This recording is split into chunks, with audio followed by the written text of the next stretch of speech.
The weather on Mars. What is the weather? Do you know? Well, we're going to find out all about it in a moment. What I'd like to do then is talk to you, and for the young ones, and I know they're not so young tonight, what I'd like to do is talk to you about the planet Mars. And it will all become clearer in a moment why I'm doing it. So, I don't know whether you know much about the terrestrial system, but Mars is the fourth planet from the Sun. And it is often referred to as the red planet because the rock and the soil and even the sky have a red tone. Now, the planet was actually named by the Romans, and Mars was their god of war. But we can go through historical writings, and even the Egyptians had a name for the planet Mars. They referred to it as Her Deshir, which means the red one. Now, before space exploration, there was a broad consensus that there was extraterrestrial inhabiting the planet, and there was a good reason for that. Not these funny green-looking men on the screen, but genuinely, powerful telescopes looked out to this planet and they saw lines that crossed the planet. And there was a feeling for over 100 years that these were irrigation channels where Martians were planting seeds and growing their fruit and veg. And that was generally the view in most educated circles. You can't believe it, can you? That's the folly of science, young people. And until there was space exploration, then that was the broad feeling, that was the broad consensus. But things began to change when man started to explore this planet, and certainly through the Hubble telescope. Now, this was a picture that was taken of Mars in 2001, and the reason why that was a particularly important year, because this, in recent history, was the nearest that Earth was to Mars. It was merely 43 million miles. Now, the dots on the screen that you can see here, I hope you can see at the back, you can drop the lights if you want, but the various dots that you can see there speckled over the planet, it gives you an idea of the scale here. Each dot is 10 miles wide in reality. Now, the grey areas that you can see are valleys and mountains. So if a dot is 10 miles, you can get a sense of the scale of the topography of this planet. Thank you. Don't all go. So you get a sense of the topography here. The largest mountain on the planet is called, quite appropriately, Olympus Mount.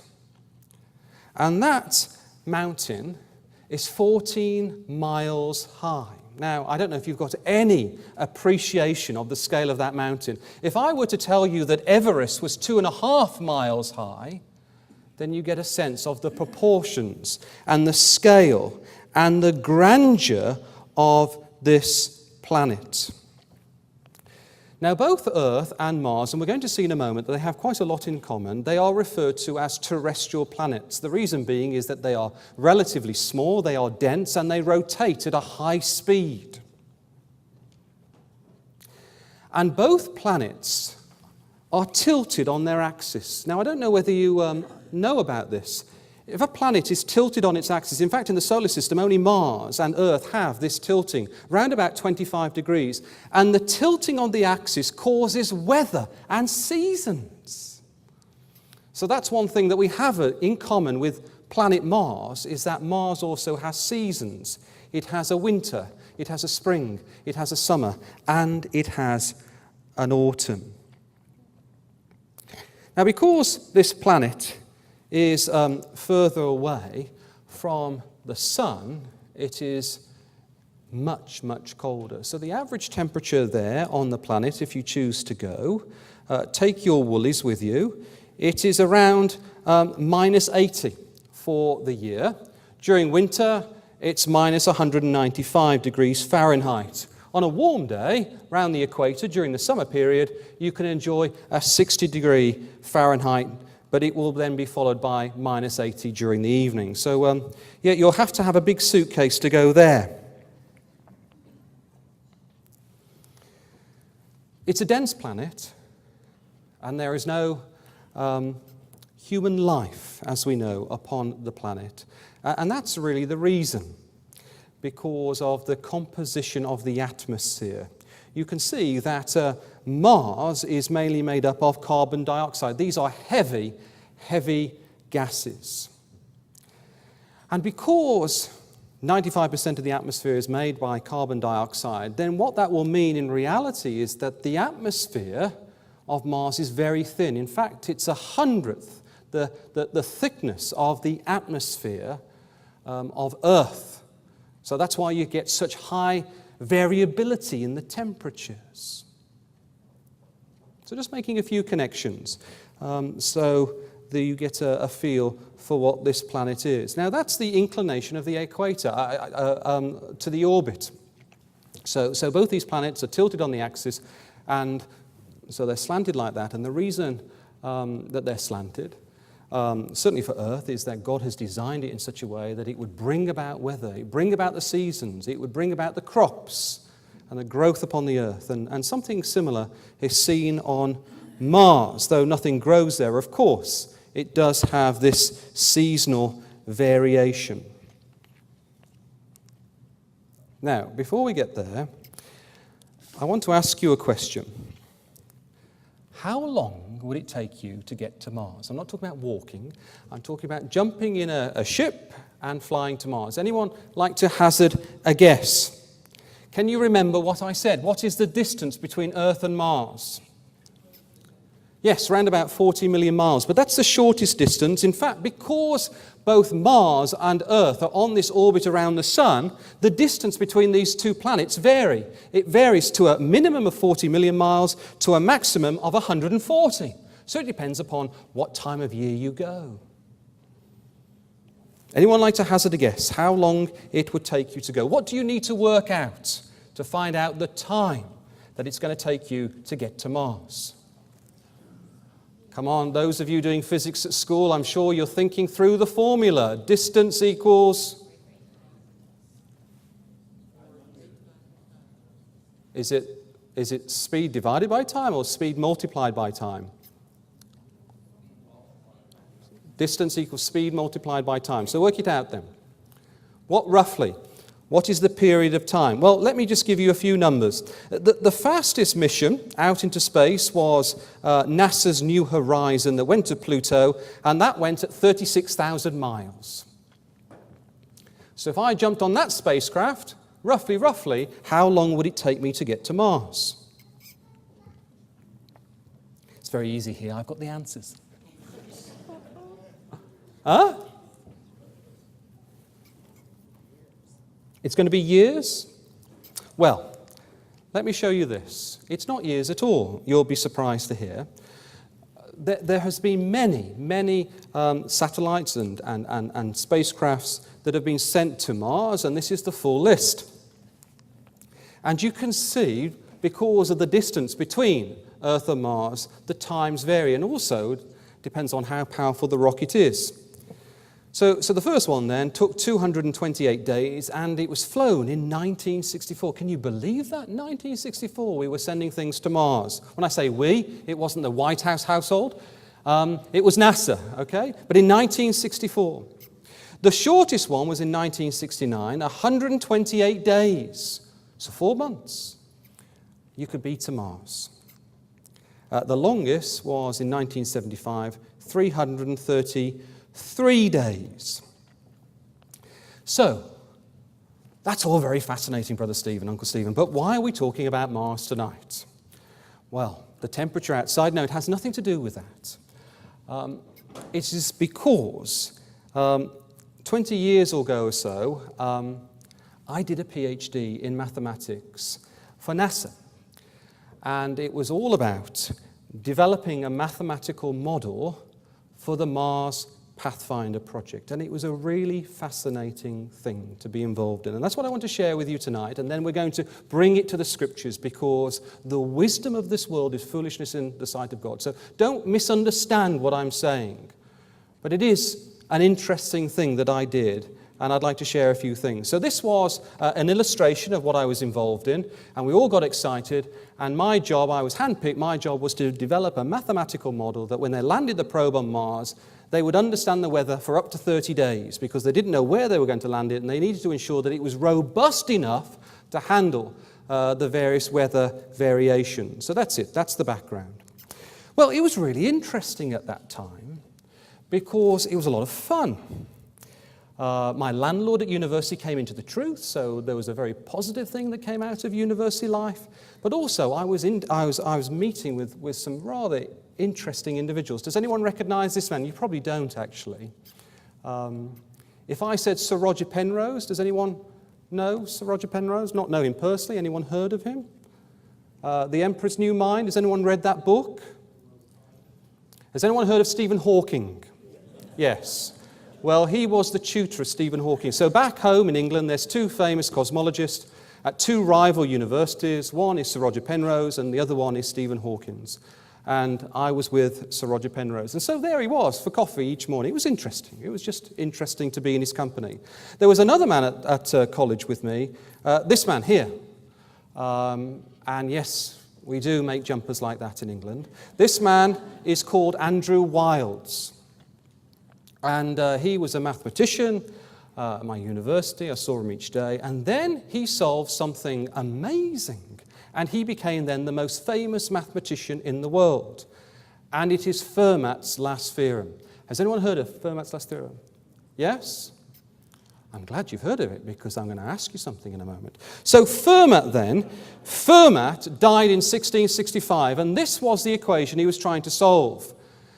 You'll know that equation if I put n equals 2. X squared plus y squared equals z squared. What is that? Pythagoras. Yes. Lost in translation. Pythagoras, right? Pythagoras.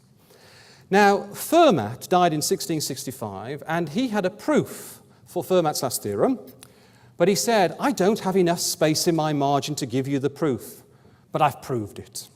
And for 400 years subsequent to that, no one could prove that this equation would not hold for x, y, z being whole numbers, 1, 2, 3, 4, 5, and n equal or greater than 3. So in other words, you can have x plus y equals z.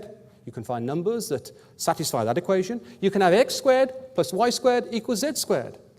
But then you cannot find anything for x cubed plus y cubed equals z cubed, for example. Or a quadratic, and therefore, and thereafter. Now, it seems a very simple equation, and you would think, wouldn't you, if you didn't know this equation well, that you could come up with a number for 3, but you can't. And if you do, you'll be the best mathematician in the world. And so Andrew Wiles solved this equation when we were there, and it was really, really exciting. We had lots of media at the university, and suddenly he became very famous, and he didn't want to talk to us at coffee anymore. Now, for the young ones, and parents can get involved, I'm not going to try and ask you to solve this for n equals 3. My question for you, and there will be a prize, and I'll ask Uncle Bob to go out and get something really, really nice for you. There will be one prize. And I did this at Malatulian, and someone came away with a very, very nice prize, right? The numbers were staggeringly big that he came up with. So, here's the question, here's the problem. N equals 2. X squared plus y squared equals z squared. Anyone in the room, particularly the young people, I want you by the end of the week to come Uncle Stephen and show me the biggest number that you can find for that equation, and there will be a big, big prize. The prize will not be proportional to the number that you come up with, but there'll be a lovely prize for you. So let's get you going. 3, 4, 5 works, okay? 3 squared plus 4 squared equals 5 squared, okay? 9 plus 16 equals 24, 5. 7, 24, 25 works. You can work out the bigger numbers, okay? So, there's the problem for the young ones or older ones, young in spirit, young at heart. Come up with an answer by the end of the week, and Uncle Bob will give you something really nice. No, I will give you something really, really nice. So that's the challenge of the week. Now, what did I have to do? Well, I had to come up with these equations for Mars, and there hadn't been a probe sent to the planet for 20 years, and I had no data. There was no data at all. So I had to come up with some governing equations, and here was a set. Let me try and explain what these equations say. So, can you see that, by the way? Not that you want to, but can you? U, V, W are the directional speeds, okay? So it's velocity, right? The speed of stuff, namely the speed of wind. A is the radius of Mars. P is pressure. Omega. Has anyone done physics at high school? Would anyone know what omega represents? Yes, at the back? No? Or if I said Coriolis, have I pronounced that correctly over here? Coriolis force, it's the force that a fluid receives after a substance is rotated at speed, okay? That's the Coriolis force. When you've got a planet rotating quickly, you have a force on particles and fluids. And F is friction. So, in other words then, the change with respect to T, the change of speed, so the change of speed with respect to T is acceleration. Acceleration of any fluid on Mars is proportional to pressure, is proportional to the Coriolis force, and is proportional to friction. That's all I'm going to share with you tonight. Probably that's as much as I can remember, to be honest. But these are some of the equations that I looked at, and they look very simple. Well, that's what I had to solve. And it gives you an idea. So these computers, I was running these big computer algorithms, and it took 24 hours to compute each equation. Quite something. 24 hours. I have no idea. You probably could work it out on an iPad today. But then, back in the olden days, not quite at the slide rule stage, but back then it was 24 hours. And those are some of the equations that we had to solve. Well, what was fascinating was that these equations, and this is where it gets intriguing, because remember, and everything that we're looking at in the universe was created by God's almighty hand. Now, what we found on this planet, and bear in mind it's tilted on the axis, were things called baroclinic instabilities. You don't need to know what these are, but they are perturbations, they are perturbations, they are cycles of energy that are rotating around the planet in beautiful sinusoidal structures like sine waves. This is what we found. We're able to reproduce this in a model, and we found it through the data as well. Beautiful sinusoidal waves. And these were energy waves. And the important thing about it is that if you could model, if you could understand what we would say the underlying dynamics of these equations, if you could understand how these sinusoidal waves interacted with one another, then suddenly you can understand the governing equations of the planet, and you can start predicting fairly accurately, it turns out, the weather. Now, it's much easier, or it was then, it's much easier to predict the weather on Mars. Not that you'd enjoy it in another way, but it's much easier to predict the weather on Mars because there's no water, and water on this planet creates an extra variability, and often makes some of these equations almost impossible to solve. So it was relatively easy. I say relatively, it was pretty tough, but relatively easier to solve these things. And this is some of the structures that we found. Look at those lovely structures on Mars, right? These baroclinic, right? Going around the planet in these beautiful formations. And in my model, this is what we were able to find. And we found, it's called a wave 2 and a wave 3. So at the top, you can see these circles here, these concentric circles, one's in orange and one's in blue. And I just want you to imagine it's a wave. So the orange is the crest, and the blue is a trough. And the perimeter of Mars is 36,000 miles. And what we were finding in this model, and what we were able to reproduce with the data, is that these waves, a wave 3 would mean that there were 3 crests on a wave that went all the way around the planet. Isn't that amazing? And behind it, as a secondary wave, was another wave with two crests. And there were other waves, but these fundamentally were the primary and secondary wave. They're waves of energy that went round the planet. And the way that they interact determined dust storms, determined the weather, determined everything that was taking place upon the earth and on the planet at that particular day. It was amazing. We would call those in mathematics low-dimensional models, where you try and distill all the energy, all the variability of a planet, and you try and distill it into a handful of equations. And that's what we were looking at. But think about the God that created this planet.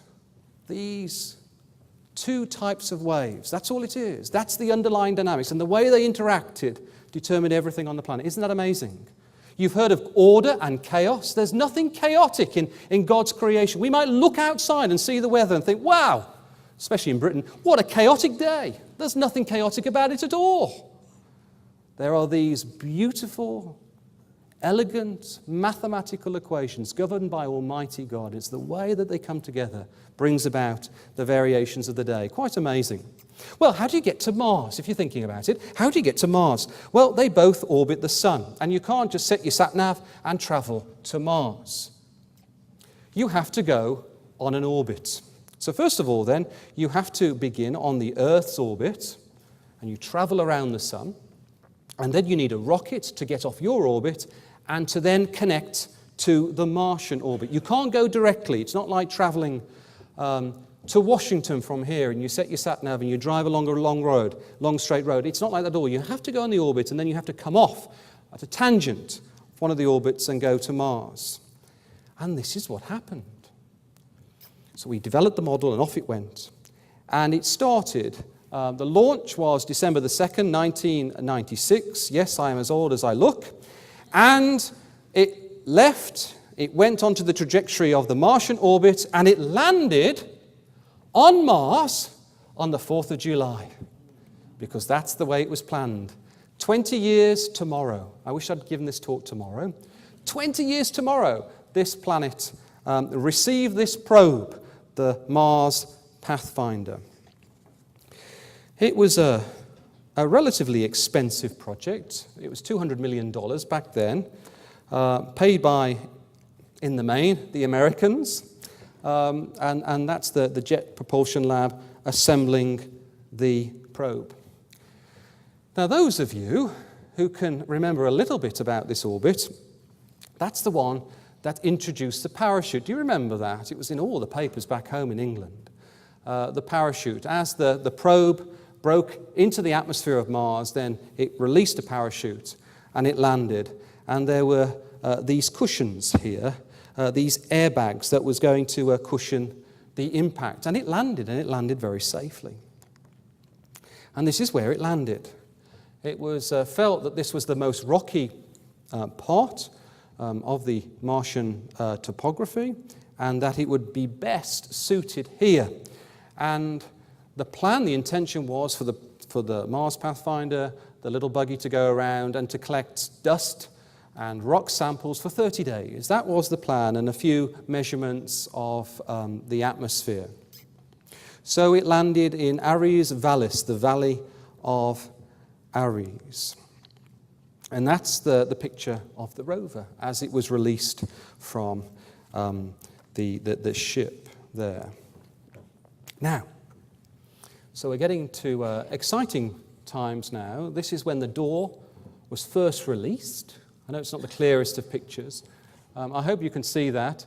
But can you see the rover in the background? Can you see that? The rover's there collecting the samples just outside the craft. Now, you won't be able to see that, but what you might be able to see here in the distance, this is referred to as the big crater. So there's in Valley Ares, and the Pathfinder looks out, and it can see here the big crater, and then here the Twin Peaks. We're going to look at those in a little bit of time, but the big crater and the Twin Peaks. And I need to look quite closely here, but the NASA scientists named these rocks, and all these rocks that you can see named were picked up and brought back.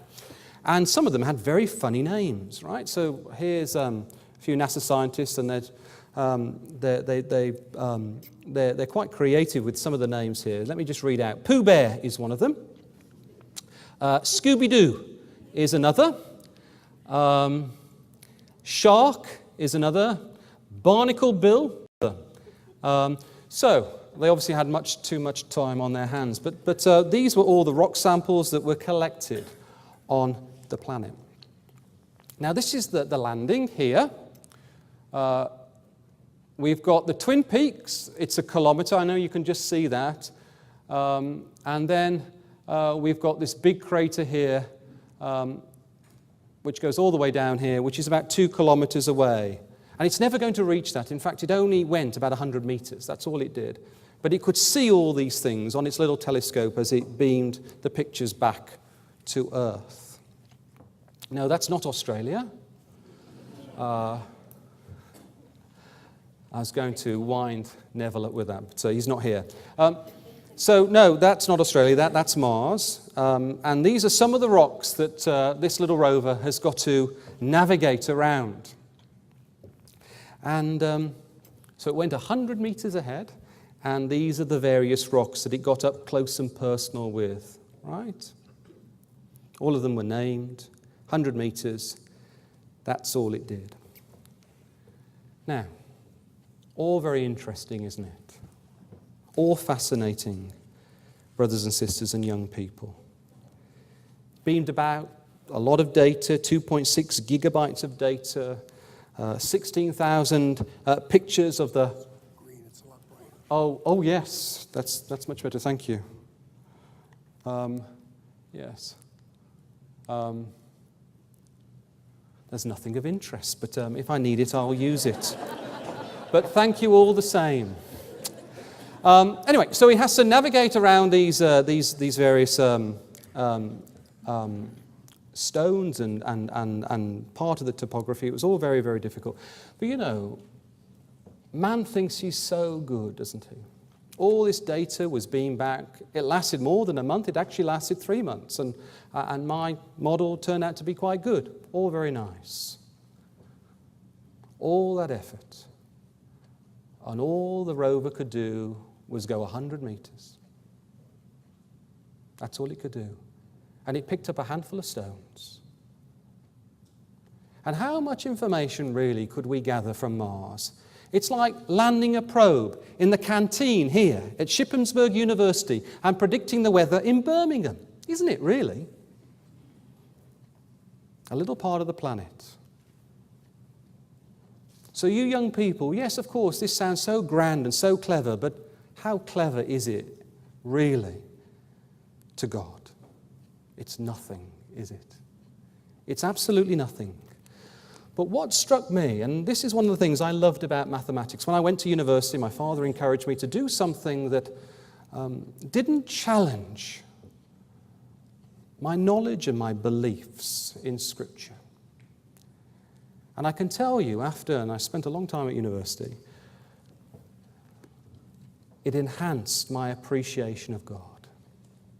It really enhanced it.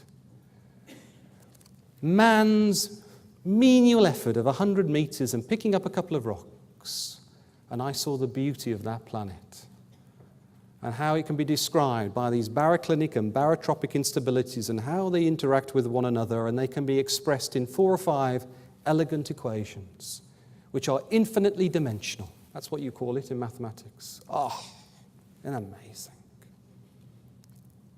So with that, can we open up our Bibles, please?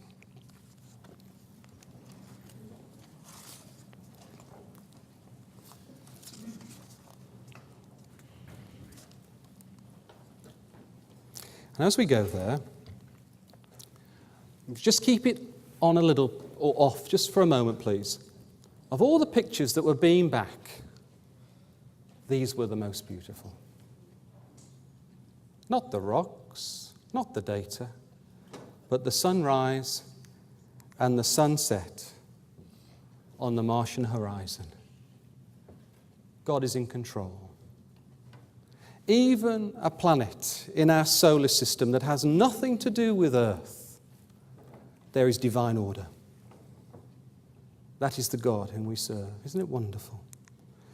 And so let's just open up our Bibles and go to a few passages, really for the purposes of our young people tonight. Isaiah chapter 40, and this is what God says through the prophet here.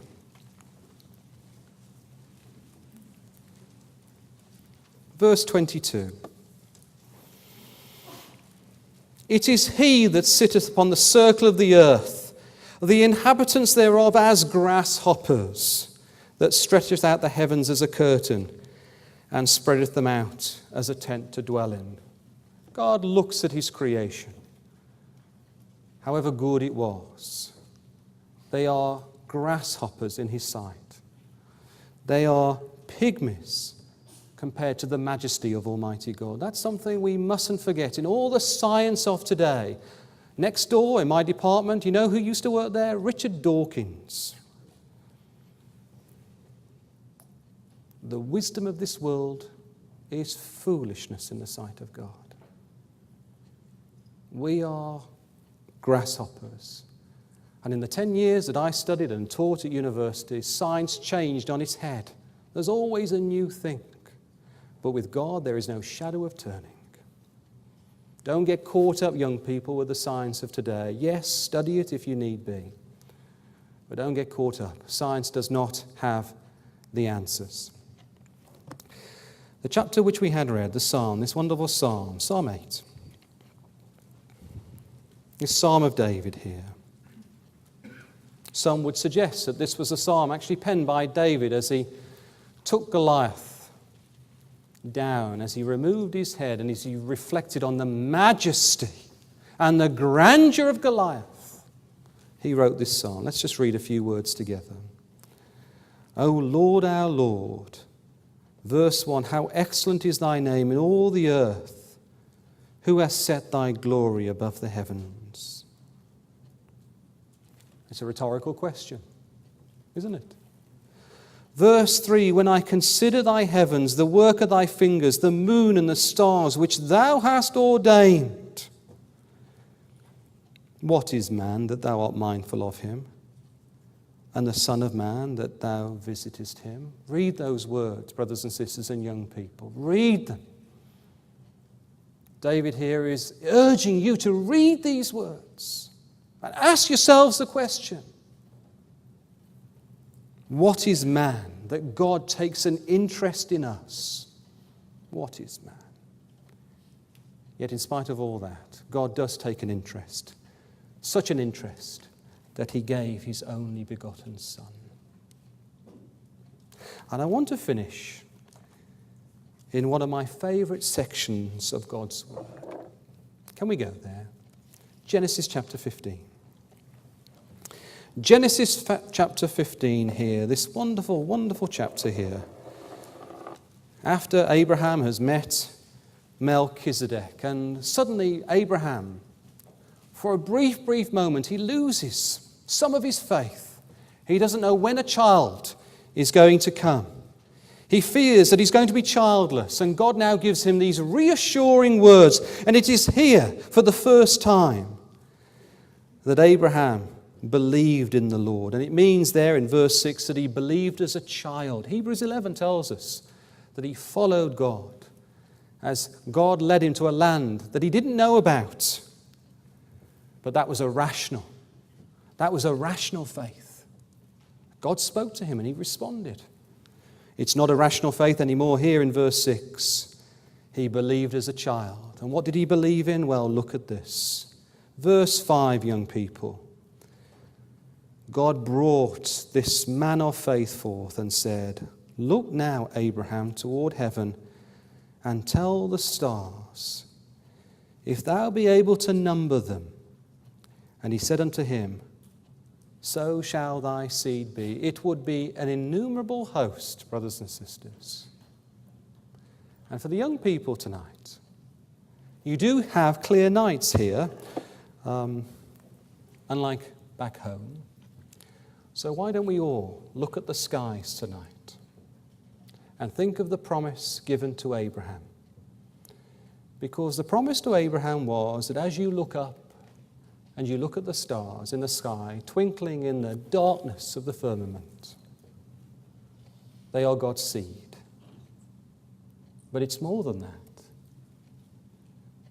As Abraham looked up, he's being told that one of them represented him. And what an encouraging and comforting message that is, brothers and sisters and young people, when you look up into the infinite of space. One of those stars represents you. You. But you've got to believe it in faith. Thank you.